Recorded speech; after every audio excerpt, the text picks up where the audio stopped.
Oke, pernah nggak sih kita semua bertanya-tanya sebenarnya apa tujuan hidup ini? Nah, kali ini kita akan coba gali jawabannya dari sudut pandang Islam.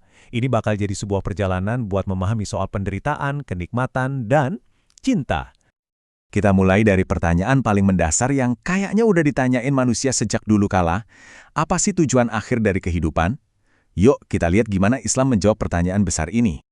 Menurut pandangan Islam, tujuan hidup kita itu sebetulnya sangat jelas, yaitu untuk meraih kebahagiaan sejati dan, bisa dibilang, keselamatan. Dan ini bukan soal senang-senang yang sementara aja ya, tapi sebuah tempat kembali yang baik, yang penuh berkah. Al-Quran sendiri juga menegaskan janji ini loh, buat mereka yang beriman dan berbuat baik, udah ada jaminan tempat kembali yang baik. Wah, ini janji yang indah banget ya kan? Tapi, perjalanan menuju tujuan yang indah itu ternyata bukan jalan tol yang lurus dan mulus. Pasti ada rintangan, ada ujian. Dan justru disinilah perjalanan spiritual kita benar-benar dimulai. Jadi pertanyaannya sekarang, apa cukup cuma dengan bilang, "Oke, kami beriman"? Ternyata Islam menantang kita buat mikir lebih dalam dari itu. Iman itu bukan sekedar kata-kata yang keluar dari mulut. Nah, ini dia poin kuncinya. Iman yang sejati itu harus diuji, mirip kayak emas yang perlu dimurnikan pakai api. Karakter kita juga ditempa lewat berbagai cobaan hidup. Jadi, ini tuh semacam proses pembuktian gitu. Terus, bekal apa dong yang kita perlukan buat melewati semua ujian ini? Oke, mari kita bedah 3 kualitas penting yang jadi pilar dalam perjalanan iman ini. Yang pertama, tentu saja iman. Ini adalah fondasi dari semuanya. Tanpa keyakinan yang mendasar kepada Tuhan, bangunan spiritual kita ya bisa-bisa gampang runtuh. Lanjut, yang kedua ada tawakal.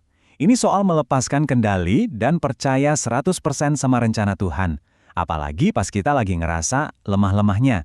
Ini adalah seni untuk berserah diri. Dan yang terakhir, kepatuhan. Nah, ini adalah bentuk nyata dari iman dan tawakal kita. Karena kan keyakinan tanpa tindakan itu cuma jadi ide doang. Kepatuhan inilah bukti cinta kita. Oke, ini membawa kita ke pertanyaan yang mungkin paling dalam. Kenapa sih harus ada ujian? Kenapa Tuhan nggak ciptain hidup yang gampang-gampang aja? Buat menjawabnya, sumber pembahasan kita kali ini ngajak kita buat berandai-andai sedikit. Coba bayangkan ada 2 dunia yang berbeda. Di satu sisi ada dunia yang penuh perjuangan.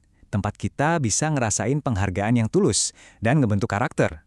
Terus di sisi lain ada dunia tanpa perjuangan yang isinya cuma kenyamanan sesaat. Pertanyaannya, di dunia mana kita bisa nemuin makna yang sejati?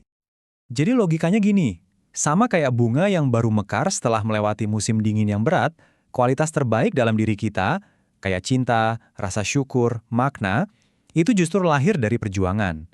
Tanpa kesulitan, kita mungkin nggak akan pernah benar-benar menghargai keindahan. Oke, jadi kalau perjuangan itu menempa cinta, lalu apa sih bentuk atau ekspresi tertinggi dari cinta itu sendiri? Al-Quran ngasih jawaban yang sangat kuat soal ini.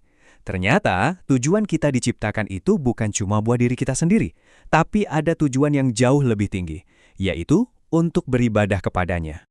Jadi, ibadah itu bukan cuma soal ritual-ritual aja ya. Ibadah itu adalah puncak dari rasa cinta, di mana kita menundukkan ego kita dan menyerahkan diri kita sepenuhnya. Inilah bentuk pengabdian yang paling tinggi. Dan pada akhirnya, ini semua kembali ke diri kita masing-masing.